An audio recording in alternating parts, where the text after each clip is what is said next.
les limites de ce genre de démonstration de la preuve de l'existence de Dieu.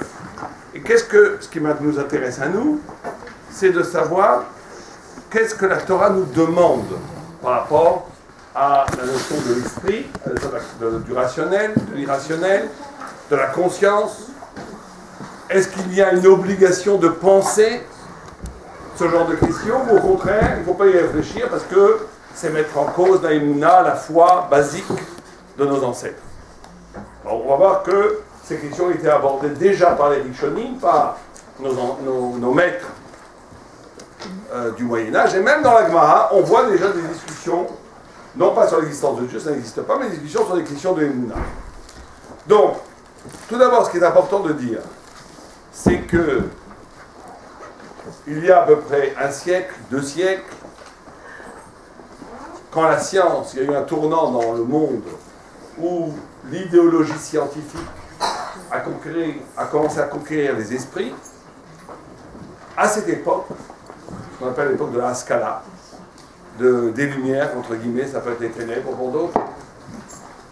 La Haskalah, les lumières en Europe, 18e, 19e siècle, la Haskalah, ce qu'on appelle les lumières juives, il était très difficile d'être religieux.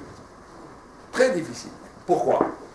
Ceux qui sont restés religieux avaient un très grand mérite. Parce que la mode, le courant, n'était pas du tout à la religion. Au contraire, c'était ceux qui étaient religieux, étaient vieux jeux, étaient dépassés, ils avaient l'impression qu'il y avait des preuves scientifiques voulant invalider Chas Shalom, la Torah et la révélation, etc., etc. Au point où, une anecdote que je vais vous raconter, une fois, il y a aux États-Unis, c'était un peu la même chose dans les années 30, il y a un juif qui n'avait pas de barbe, qui avait juste un chapeau, tranquille, un bon juif, qui est arrivé voir le rabbi de Gour.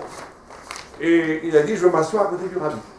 Vous savez que s'asseoir à côté du rabbi, c'est tout un... c'est impossible, même les plus proches Talmidim, ils ne s'assoient pas à côté du rabbi. Il a dit, moi je veux m'asseoir à côté du rabbi. En rigolant, les Talmidim, ils ont dit, qu'est-ce que tu mérites, toi, de t'asseoir à côté du rabbi? Il dit, ben moi je suis quelqu'un qui n'a jamais fait Chilul Shabbat. Je n'ai jamais fait Chilul Shabbat. Jamais. Et les gens, ils rigolent. Vous comprenez, en Israël, tout le monde, personne ne fait Chilul Shabbat. C'est normal, c'est un lève-bête de ne pas faire Chilul Shabbat. C'est pas un titre de gloire, c'est un titre de gloire, mais c'est partagé par des millions de personnes. Et ils ont tellement rigolé qu'ils ont raconté l'histoire au rabbi. Ils ont dit, il y a quelqu'un qui voulait s'asseoir à côté de toi, rabbi, figure-toi pourquoi, parce qu'il était Shomer Shabbat. Et tout le monde rigolait. Et le rabbi, il a senti qu'il y avait quelque chose de bizarre. Il dit, attends, mais pourquoi vous dites... D'où il vient ce bonhomme? Il dit, il vient des États-Unis dans les années 30, c'était. Il dit, waouh, celui qui dans les années 30, aux États-Unis, respectait Shabbat, qui vient de s'asseoir, il est assis à côté de lui. Il est assis à côté de lui parce que, à l'époque, il faut savoir qu'il y a des époques où c'était beaucoup plus difficile, et de croire en Dieu, et de faire Shabbat, au point où il y avait écrit en yiddish, il y avait écrit en yiddish, sur les usines, on ne veut pas ici des fainéants qui ne travaillent pas Shabbat, dans les années 30. Et il y avait même des minyanim, il y avait des rabbiniques, il y avait des psakim, quand il y avait le droit de travailler Shabbat pour piquer en effet, parce qu'il y avait des gens qui mouraient de faim. Si on n'avait pas de travail, il n'y avait pas d'argent, il n'y avait rien, les gens ils mouraient de faim. Et malheureusement, il y avait des minyanim à 5h, 6h du matin, Shabbat, où ils faisaient Shabbat qui douce Choulan, ils allaient travailler à l'usine après. C'était des périodes très très difficiles. Très difficiles. Et chaque période a son Nisayon. Chaque période, chaque époque a son Nisayon. Dans les années avant, on ne devrait pas d'ailleurs faire une conférence sur les preuves de l'existence de Dieu, parce qu'on va voir aujourd'hui, à partir d'aujourd'hui, c'est facile de croire en Dieu. Aujourd'hui, il faudrait faire des conférences sur Internet. Le Nisayon de notre génération, c'est pas de croire en l'existence de Dieu. C'est Internet. C'est le Znout. C'est cette image qui est répandue dans le monde entier, qui envahit le monde entier, qui pénètre même dans des foyers les plus cachers, les plus religieux. C'est sur ça qu'il faut aujourd'hui le Nisayon. Le Nisayon de notre génération, c'est cela. C'est plus tellement l'existence de Dieu. On va voir pourquoi. Donc, comme je vous le disais en introduction,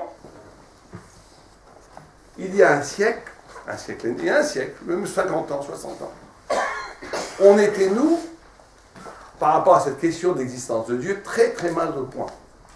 On avait la Emouna. Pourquoi? Parce que la science avait un schéma, elle pensait à l'époque, que l'être, ça veut dire la matière, le cosmos, l'univers, était éternel dans le passé éternel dans le futur.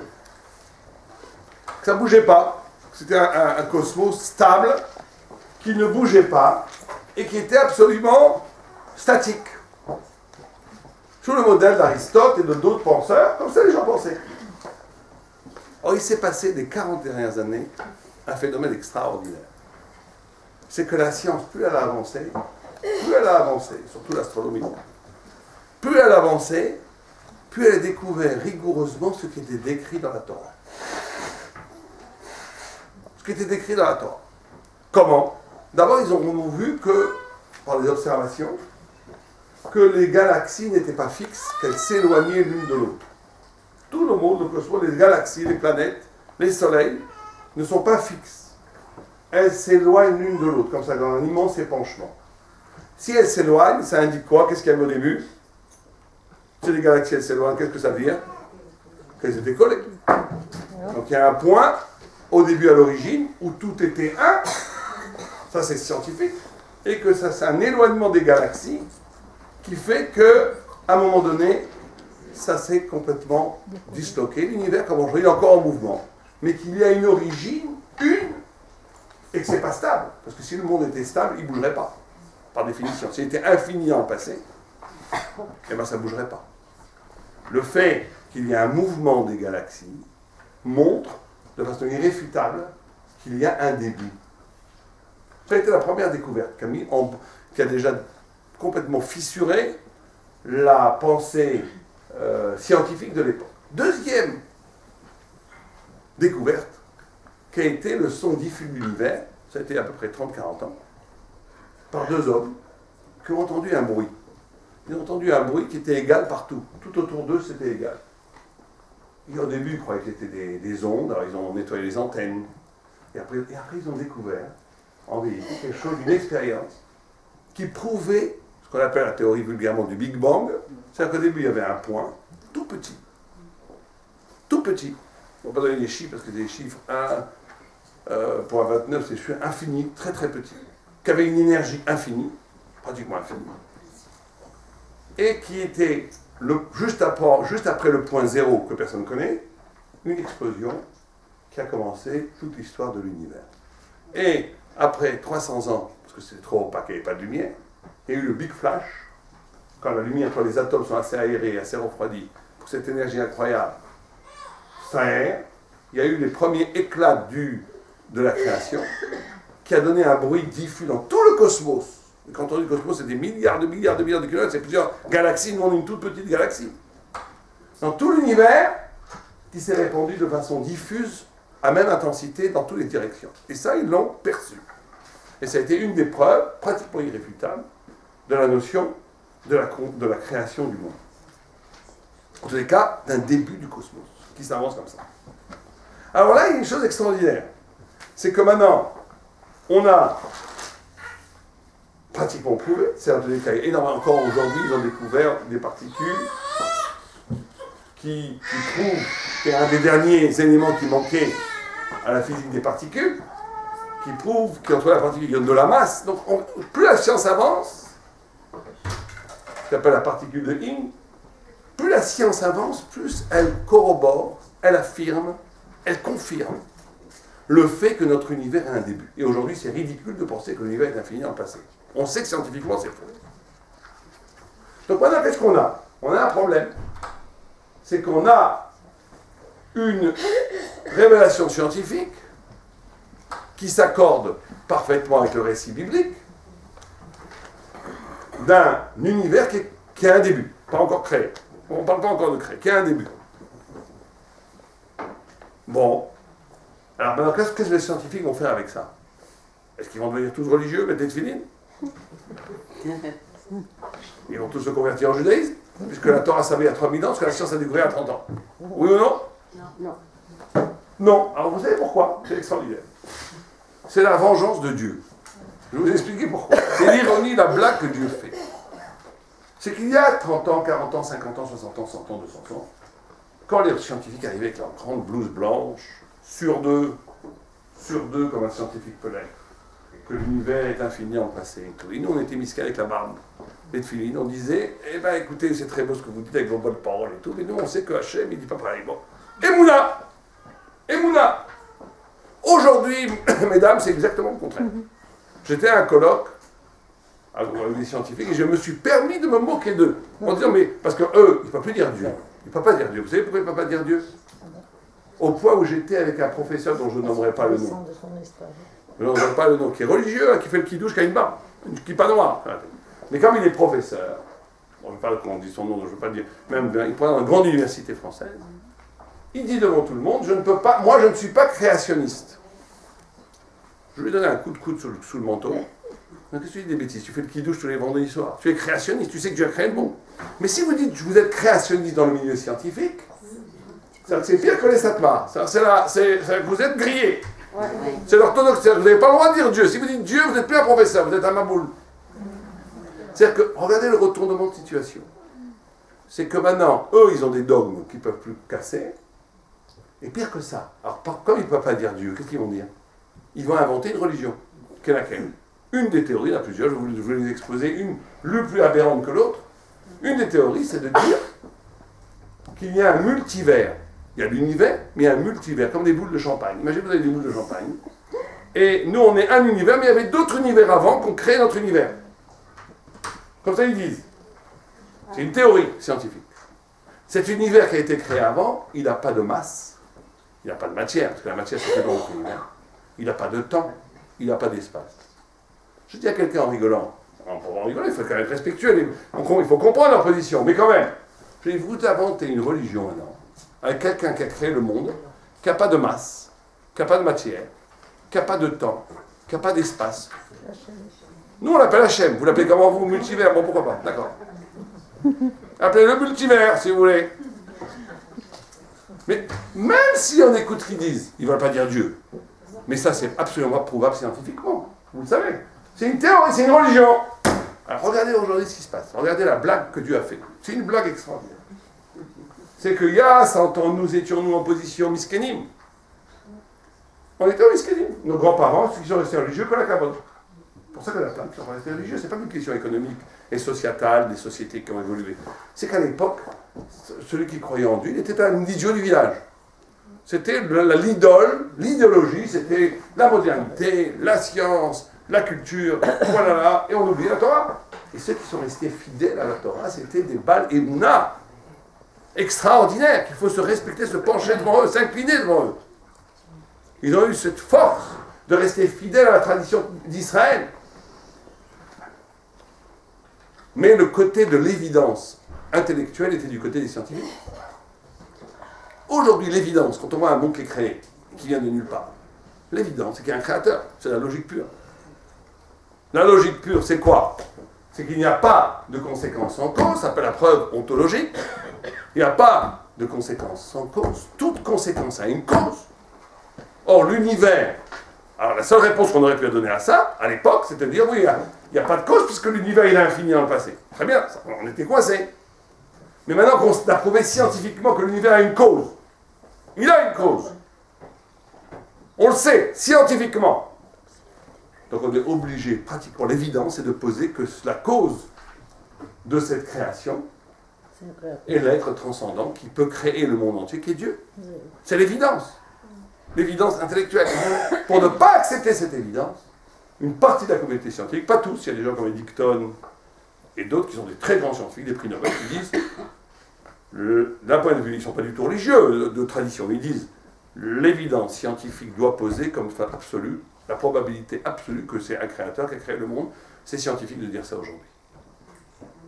Mais cette évidence, elle ne peut pas s'imposer scientifiquement, parce que c'est la mort de la science. Puisque toute la science s'est bâtie en se battant contre les dogmes chrétiens de l'époque, les dogmes religieux. Ils avaient raison, à l'époque, la science ne pouvait émerger que si elle s'arrachait de l'obscurantarisme chrétien de l'époque, des croyances superstitieuses, etc. Il fallait bien que la science libère l'esprit pour pouvoir analyser le réel sans préjugés. Il fallait, c'était historiquement nécessaire. Mais comme elle s'est bâtie épistémologiquement parlant, à partir de ce préavis qu'il n'y a pas de transcendance, qu'on ne peut pas l'accepter, maintenant que la science elle-même arrive aux portes du Créateur, elle se voile les yeux. Parce que, alors qu'est-ce qu'ils font? Il y a 2 ou 3 théories, je vais vous dire, pour voir jusqu'à où ça va. Jusqu'à où ça va. Il y a une théorie qui dit, non, il n'y a pas besoin. C'est vrai que l'univers a été créé. C'est vrai que tout ce qui existe a une cause. C'est vrai que tout ce qui apparaît dans le monde a une cause, qu'il n'y a pas de conséquences sans cause. C'est vrai que l'univers est apparu, donc il a une cause. Mais c'est quoi cette cause? Écoutez bien cette théorie. Mon fils aurait dit ça, j'aurais dit, tu es un fou. Il s'appelle Watkins, c'est un des prix Nobel de physique. Il dit non. Il dit, la loi a créé le monde. La loi de la gravité universelle. Il y a une loi, elle a créé le monde. Vous vous rendez compte ce que ça veut dire? Ça vous paraît logique, vous, ça? Non. Une fois, j'ai dit à un scientifique, très bien, j'ai une loi que j'ai besoin d'1 million d'euros. Ça va apparaître sur mon compte en banque. C'est pareil. Vous vous rendez compte, je vous disais que la loi de la gravité universelle, comme c'est une loi, elle va créer de la matière. Ce qui est ridicule. Ce qui est ridicule. Une loi ne peut pas créer de la matière. Une loi, elle peut expliquer la matière. Une loi ne peut pas créer de la matière. Elle peut expliquer comment la matière fonctionne, mais elle ne peut pas la créer. C'est impossible. Deuxième raisonnement, qui est un peu plus fin, qui lui pense aussi à Atkins, mais ce n'est pas le même Atkins, c'est Atkins, qui lui dit le temps et l'espace ont généré de la poussière, qui ont généré de la matière, qui ont généré la galaxie, qui ont généré le monde. Là aussi, c'est ça. Le temps et l'espace qui ne sont pas matière, ne peuvent pas créer de la matière. Impossible. Et si on croit à ça, c'est des croyances, comme je crois qu'il y a un dragon dans le sapin. D'accord. Chacun peut créer une nouvelle idolâtrie. Moi, je crois qu'il y a un dragon derrière les nuages qui nous regarde. C'est possible. Il y a une chance sur 1 milliard, 2 milliards de milliards. Peut-être qu'il y a un dragon qui se cache derrière les nuages et qui fait de la chaleur sur la Terre. Peut-être. Je peux inventer des histoires. Eux, ils inventent ce genre d'histoire. C'est incroyable. Alors vous allez me dire maintenant, tout ce que je viens de vous dire maintenant, qui peut paraître une démonstration de l'évidence que Dieu est créateur, est-ce que le Pictorat c'est bien? Maintenant, moi, je parle là, le discours que je viens de vous tenir, je pourrais le tenir devant des non-juifs. Bon, c'est un discours universel qui utilise la logique, le rationnel, les dernières découvertes scientifiques, pour poser comme absolument évident, c'est comme si, je vais vous dire le même degré d'évidence. C'est comme si, tout d'un coup, on connaissait les visages des présidents des États-Unis dans la roche. Alors maintenant, il y a 2 solutions. Ou ça a été créé par un homme, ou ça a été créé par le vent. Le vent, peut-être par hasard, a fait que, par hasard, c'est devenu exactement le même visage que Washington et tout. C'est possible ou pas? Bien sûr que c'est possible. Il y a une chance sur 1 milliard de milliards, mais c'est possible. Tout est possible. Vous trouvez un ordinateur par terre. Il y a 2 solutions. L'ordinateur, il a été créé par un homme, ou bien une pièce qui est tombée d'un avion, ou une autre qui est tombée dans la poche de quelqu'un. Et après, il y a du sang qui les a collés. C'est possible. Statistiquement, c'est possible. Mais c'est une chance sur des milliards. On a fait le calcul, c'est 49-0. C'est énorme, 49-0. Donc maintenant, ou bien il y a quelqu'un qui a créé. Et bien c'est la même chose, ceux qui croient que ça s'est créé tout seul, c'est les gens qui croient au 49-0. L'univers est infiniment plus complexe qu'un ordinateur. Infiniment plus complexe qu'un ordinateur. Donc qu'il soit créé tout seul, on peut y croire. C'est ce que j'appelle une croyance. Eux, ils sont condamnés je leur dis, vous avez une balle émouna, une camo. Alevai que j'ai votre émouna. Alevai que j'ai la émouna des scientifiques qui ne veulent pas accepter Dieu. De croire des choses pareilles, il faut être dingue. Mais ils y croient. Mais ça, c'est un discours qu'on pourrait dire même en non-juif. Mais est-ce que pour la Torah, c'est une bonne attitude? Est-ce que pour la Torah, il faut croire en Dieu parce que je suis arrivé à la conclusion que c'est la réponse logique, que c'est l'évidence logique? Il y a dans les textes d'abord une grande discussion chez Eric Shonim entre d'un côté le Kuzari, Rabbi Yehuda Halevi, et de l'autre Rava Boulafia, le Chovat Halevavot. Très grande discussion, et le Rambam, Maïmonide et Nachmanide. Il y a 2 écoles chez les Rishonim.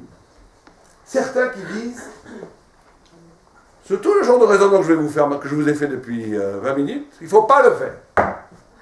Il ne faut pas le faire. Pourquoi? D'abord parce que la raison est toujours défaillante. Imaginez que demain, il y a un immense génie qui va te prouver que oui, l'ordinateur, il s'est fait tout seul. Donc tu t'es mis déjà dans les mains de la raison. On ne sait jamais.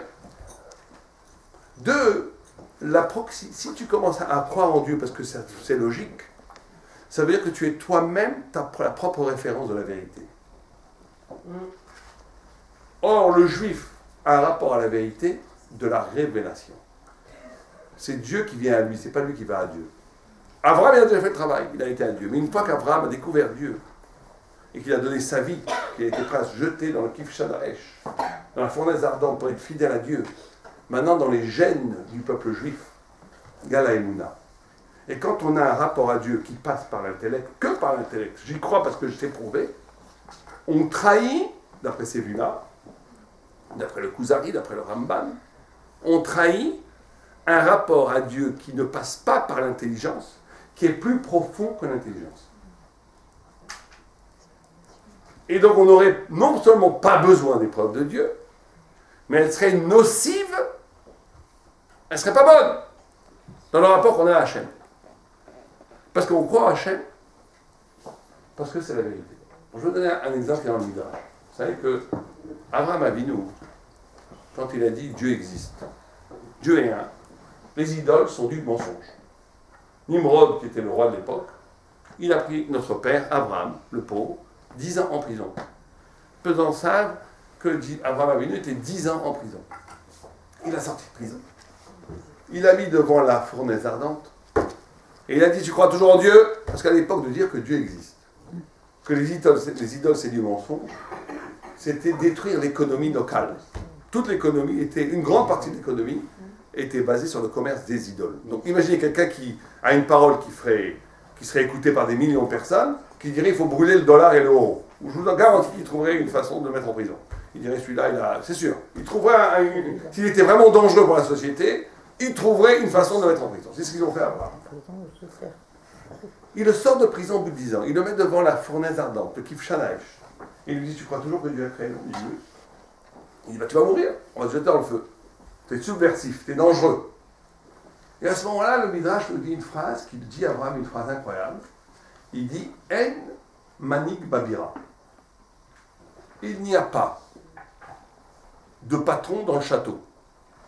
En d'autres termes, Abraham à ce moment-là, et toi, elle est tellement incroyable que certains ont voulu changer la fin de En manig babira. Il faut la lire de la Shot Mia. Et c'est possible que Dieu me laisse tomber. Mais si on lit le Shot Pashut, c'est pas ça. Abraham arrive, il dit, si je suis la seule personne au monde à croire en Dieu, à dire que Dieu existe, à le dire au monde et que Dieu me laisse mourir et n'intervient pas pour me sauver, c'est que Dieu a créé le monde, c'est vrai. Dieu est un, c'est vrai, mais il ne s'intéresse pas à ce qui arrive en bas. C'est une théorie qui s'appelle le déisme. C'est-à-dire Dieu a tout créé, le grand horloger de l'univers, mais il ne s'occupe pas des chaussettes, de ce qui se passe en bas. Il est que en haut.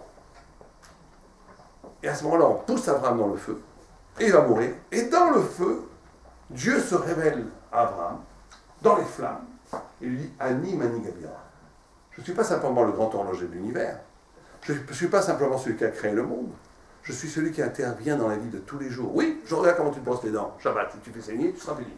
Oui, je vois comment tu parles à ta femme ou à ton mari pour vous, mesdames. Si tu le fais sourire, tu auras une récompense. Si tu lui fais grincer les dents, tu seras puni.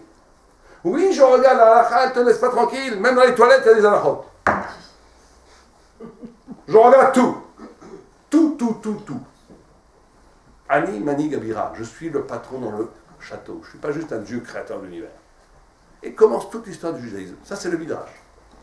Le Brisker-Ruf, qui était un très très grand rab, il pose une question extraordinaire. Il dit, si j'arrive moi à la conclusion que Dieu ne me regarde pas, imaginez, je vous dis là, pendant 1 heure, je vous signe un chèque, tamponné par Dieu lui-même, pendant 1 heure, on ne vous regarde pas. Vous allez manger des crevettes ou pas? Non. Pourquoi pas, on ne vous regarde pas? Vous n'essayez pas l'escalade de porc, peut-être? L'Agma, il dit, il ne faut pas dire que le porc, il n'est pas bon. L'Agma, il dit, il est très bon, mais Dieu, il m'a dit, je ne mange pas. Donc si j'ai 1 heure devant moi, où on ne me regarde pas, je ne vais pas faire des avéros? Non. Vous êtes tous des syndiqués, à des cas que vous ne le faites pas. Bravo. Vous n'avez pas à la banque volé un petit peu, non? Je vous garantis qu'on ne vous regarde pas, tout va bien. Imaginez pendant 1 heure, personne ne vous regarde, la banque est ouverte, le coffre est ouvert, tout le monde s'est endormi. 10 millions d'euros, vous les prenez ou pas? On vous garantit que personne ne vous attrapera jamais. T'entends?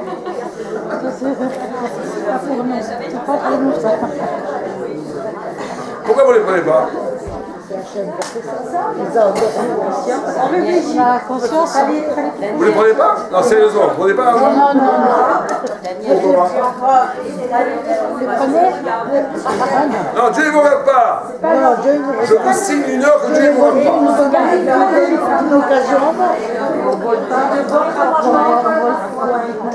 Et si Dieu ne vous regarde pas? Il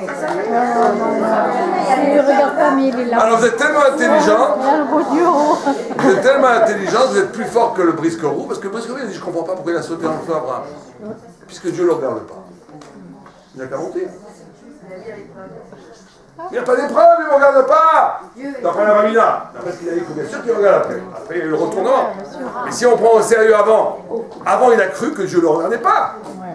Si tu crois que Dieu ne te regarde pas, pourquoi tu jettes pas, pourquoi tu te jettes dans le feu? Voilà, c'est suicidé. Il ne se cite pas du président. Dieu est partout. Donc ça veut dire quoi? Non, il dit le brisqueroux une question extraordinaire. Il répond une réponse extraordinaire. Il dit parce que la fidélité à la vérité, et vous avez bien répondu, donc je me méfie de votre... Parce que vraiment, vous le ferez. Il dit, la fidélité à la vérité, elle n'est pas dépendante des résultats et de la récompense. Je fais la vérité parce que c'est la vérité. La fidélité, pardon. À la vérité n'est pas dépendante de ses conséquences de la vérité. Et du fait que j'ai une récompense ou pas une récompense. Je fais la vérité parce que c'est la vérité. Je suis seul sur une île déserte. Il y a des papous autour de moi qui se moquent de moi. Je mets les tefilines. Ils dansent autour de moi en rigolant. C'est ridicule. Je sais pas ce que je fais là. Ça ne veut rien dire les tefilines ici. Je l'avais quand même. Pourquoi? Parce que c'est la vérité. Ni pour les gens, ni même pour le Srar Ve'onesh, ni même pour le Olam Haba. Je fais la vérité parce que c'est la vérité. Et donc, la relation avec la Torah et avec la Dieu, elle n'a pas besoin de preuves à ce niveau-là. Elle est quelque chose, même si c'est absurde, je suis avec. C'est la Emouna au niveau le plus profond. Bon, alors c'est vrai que le Rambam de la Fia et Maïmonide, le Rambam, pensent qu'il faut, parce qu'eux ils pensent qu'une Emouna qui ne passe pas par l'épreuve de l'esprit, eux ils pensent le contraire. Ils disent qu'une Emouna, elle doit passer par... La Emouna doit traverser tout le corps, l'estomac, le cœur et le cerveau. La Emouna, un juif total, il doit être en relation avec Dieu à tous les niveaux, émotionnels, physiques, émotionnels et intellectuels. Mais aujourd'hui, tous les rabbinim pratiquement sont plutôt de l'école du Kuzari, de l'école du Ramban. On n'a pas besoin de philosopher sur l'unité de Dieu et l'existence de Dieu, il n'y en a pas besoin. On ne fait que pour enlever des doutes aux gens, mais en vérité, il n'y a pas besoin.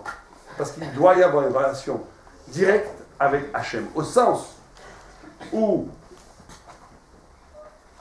Vous savez que comment est-ce qu'on doit croire en Dieu? Et quel est ce que la Torah nous demande de comment on doit croire en Dieu? Vous savez qu'il y a toute connaissance qu'on a. Vous savez que le cerveau, il fait 2 mouvements, 2 gestes intellectuels. Quelqu'un les connaît les 2? Vous savez que l'Agma, aujourd'hui les scientifiques, ça aussi, ils ont découvert il y a 20 ans. 2 gestes qui s'appellent le chilouk et le dimion. Chilouk, c'est la séparation. Dimion. L'imaginaire. Non, pas dimion imaginaire. Dimion ashva, ça veut dire corrélation, on dit en français, c'est-à-dire on met un rapport entre 2 choses. Plus quelqu'un est mal, excusez-moi de moins il comprend la relation entre les choses. Et plus il croit que tout se ressemble. Ça c'est le Hamal. En yiddish, ça veut dire le bête. Plus quelqu'un est intelligent, plus 2 choses qui se ressemblent, il sait que c'est pas la même chose. 2 jumeaux, il les voit très différents. Il voit 2 personnes, il sait que c'est pas les mêmes. Il voit la différence entre les choses. Et plus il est intelligent, de façon paradoxale, plus il sait faire le rapport entre des choses qu'on n'a pas vu aucun rapport. Un train, une poule. Un train, une poule, quel rapport? Le Chacham, il sait faire le rapport entre les choses qui n'ont aucun rapport, et il sait séparer les choses qui se ressemblent. L'intelligence, c'est toujours 2 mouvements. Chiluk, Dimion. Au point que si on avait, qui viendrait du ciel, un objet qui n'aurait aucune référence avec ce qu'on connaît déjà, qu'est-ce qui se passerait après vous? Imaginez, j'amène un objet de la planète Urgon, où il n'y a aucune référence à ce qu'on connaît déjà. Qu'est-ce qui se passerait? On ne la verrait même pas. Parce que si par exemple, vous n'avez jamais vu un verre, je vous apporte un verre, ça je ne connais pas, mais alors, ça ressemble à la bouteille. Mais c'est pas alors, ça c'est Dimion, mais c'est pas la bouteille Chiluk. La bouteille elle fait comme ça, c'est rien. Ah là, quand j'ai compris, c'était un verre, c'est une demi-bouteille pour boire. Comme ça qu'on apprend. Sans s'en rendre compte, on fait tac, tac, tac, tac, on fait 30, 40, 50, 60, 10 millions de Chiluk, 10 millions de Chiluk, qu'on arrive à comprendre. Comme ça. Mais ça, il faut une référence. On ne peut pas connaître sans référence. Impossible. Ouais. Donc moi, je vous pose une question très simple.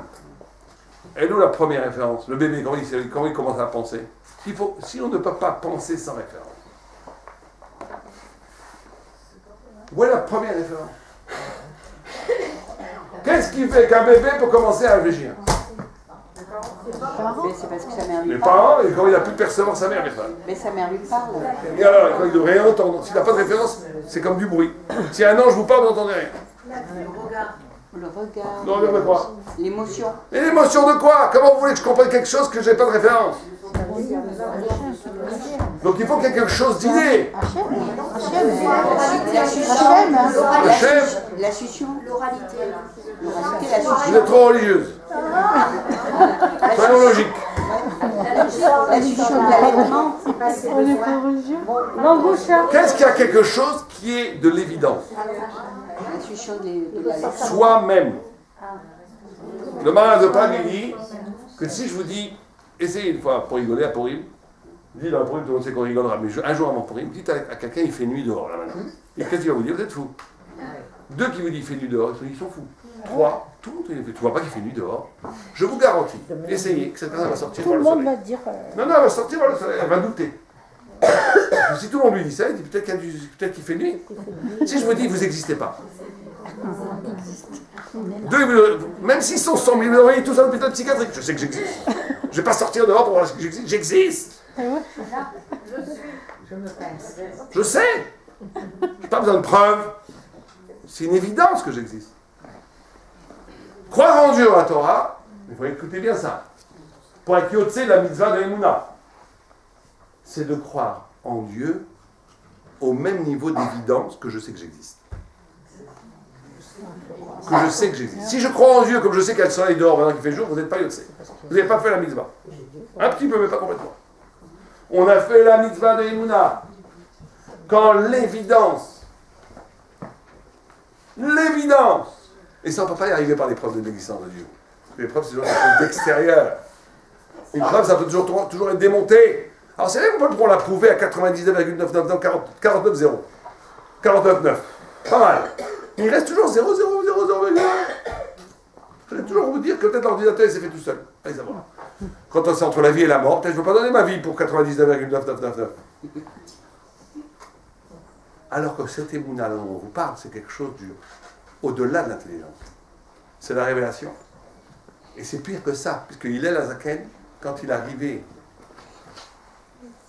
à Hoshana Rabbah, à la fin de Sukkot, où il y avait une joie extraordinaire, où ils dansaient tous ensemble, il disait Imani Kan Akol Kan.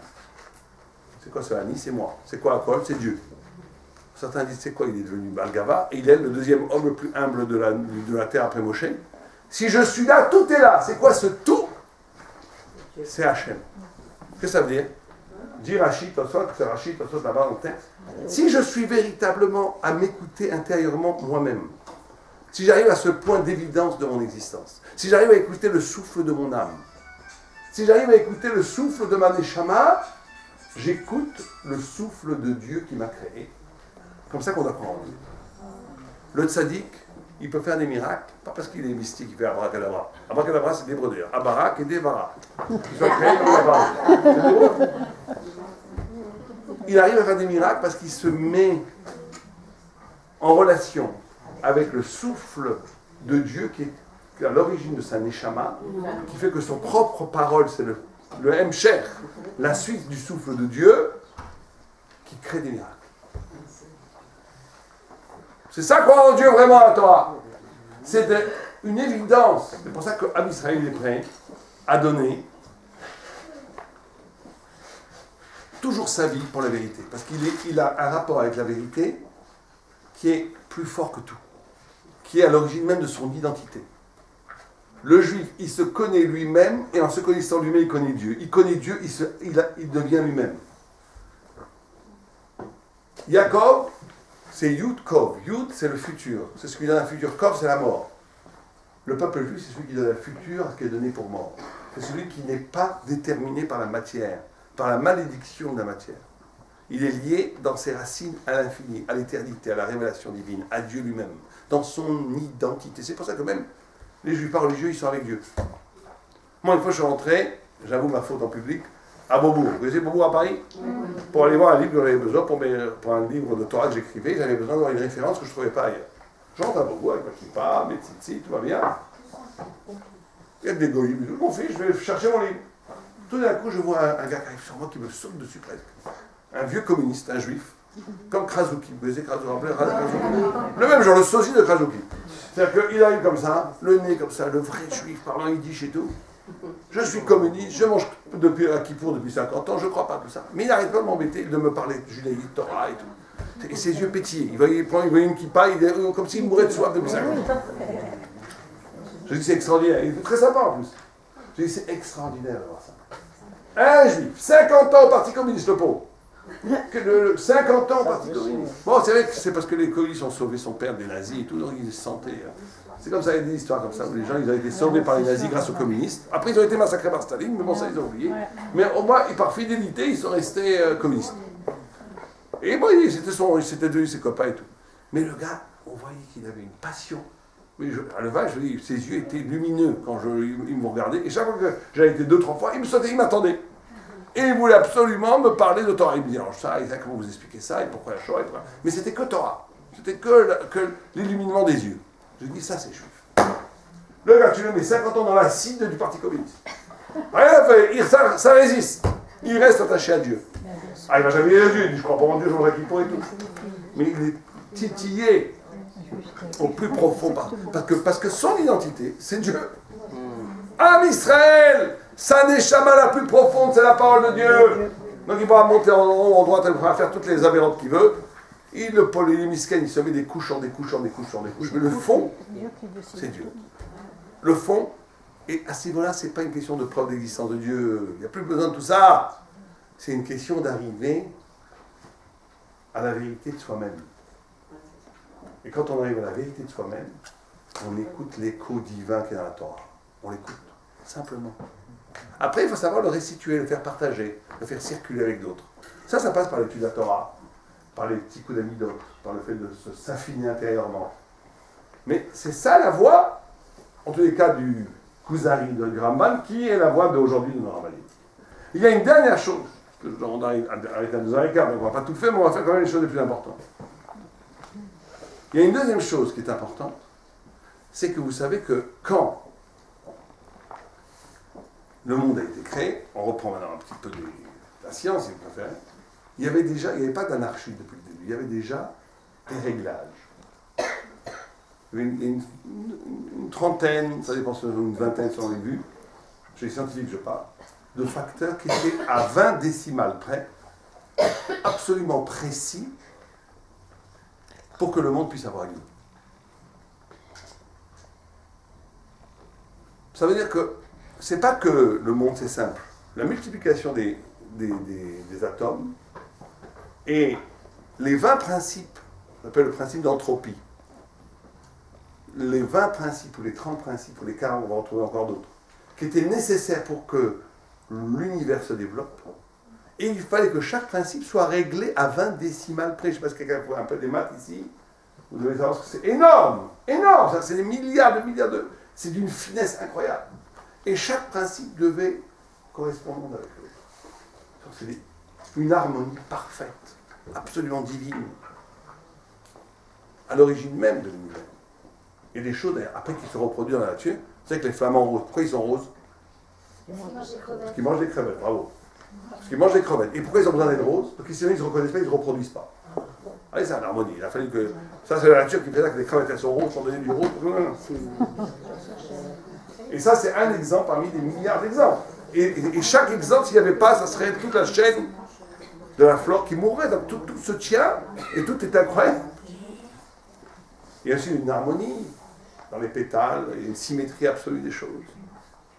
Le poil des bêtes est fait de telle façon que sinon ils mourraient tous. Tout est symétrique, tout est harmonique comme une immense symphonie. Et donc celui qui voit ça, c'est le Rambam qui dit ça. C'est une marque dans le Rambam, Maïmonide et Raïvad. Il dit, en voyant Dieu, le Rambam dit, tu veux connaître Dieu, regarde la nature. Regarde la nature. L'harmonie sublime du tout. L'extraordinaire correspondance des choses. L'immense symphonie qu'est l'univers te fait voir la grandeur de Dieu. Bien, le rabbin, il n'y a pas besoin de tout ça, et tu attends, assis-toi, et tu dis si tu veux comprendre encore mieux Dieu. Mais bon, c'est une discussion entre les deux. Mais vous comprenez où ça va? C'est-à-dire que, là encore, là c'est déjà une preuve qui est déjà plus proche du judaïsme, on va dire. Parce qu'il s'agit, c'est la notion du double, du kafoul. Marat Amarpella. Le double. Olam Hazé, Olam Haba au même instant. L'éternité et l'éphémère au même instant. Le monde a été créé avec la lettre He. He, c'est Dalet, qui est les 4 pôles cardinaux. L'épanchement de l'univers. Dalet, boum, le Big Bang. Le Yud, c'est l'origine. L'infini et le fini, ce qu'on appelle l'Akara. Le coup, le lien entre l'infini et le fini.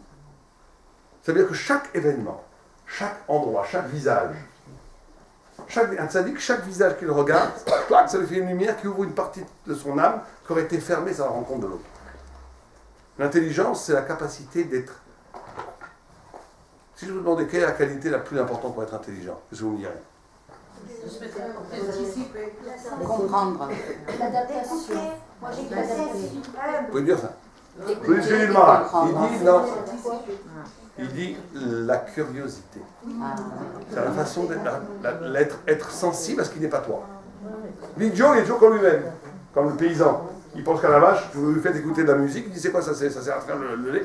Il dit non, ça m'intéresse pas. Plus quelqu'un idée. Pourquoi? Parce que tout a été créé par Dieu. Et donc chaque chose qui arrive ouvre quelque chose en lui qui est fermé sans le rapport à l'autre. Et donc il y a ce qu'on appelle le kafoul. Le kafoul, ça veut dire qu'à un moment, vous n'avez pas, je suis sûr qu'un de vous, vous avez à un moment dans votre vie vécu ça. C'est qu'à un moment, il est en même temps complètement précis, circonscrit, il est là. C'est réel, mais en même temps, je sens que c'est d'éternité cet instant. C'est l'éternité et l'instant qui se conjuguent. C'est le dalet et le yud. C'est le kafoul. C'est l'harmonie absolue du tout qui fait que derrière l'événement, qui peut être expliqué à partir du dalet, de la logique du monde de l'immanence, il y a un autre message, il y a le yud. Il y a autre chose derrière. Il y a la lumière infinie qui anime cet instant, qui anime cet événement. Les deux en même temps. On appelle le kafoul, le double. Et le Marat Amarpella, derrière Hagab, la Hebron, c'est l'endroit où se rencontrent ces deux dimensions. C'est le lieu, c'est pour ça qu'on appelle le Marpella du double, où on peut vivre l'Olam Haba et l'Olam Hazé bebat echad, au même instant.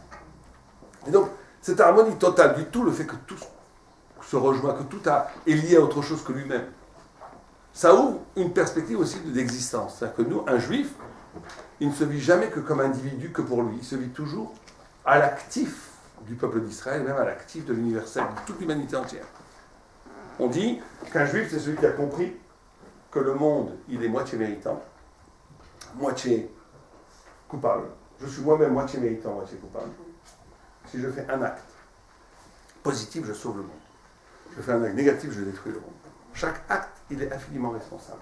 C'est pas comme les chrétiens, le salut, je veux gagner mon lavement, on s'en fiche. À la limite, on s'en fiche. Tu fais confiance à Dieu, Dieu te donnera ta place que tu as besoin. C'est pas le problème. Le problème, c'est que tu es injuste. Est-ce que tu essayes de faire des choses qui donnent un sens au monde? Ou tu penses qu'à toi? Tu penses qu'à... Mais il y a des gens qui sont très religieux, ils pensent qu'à eux.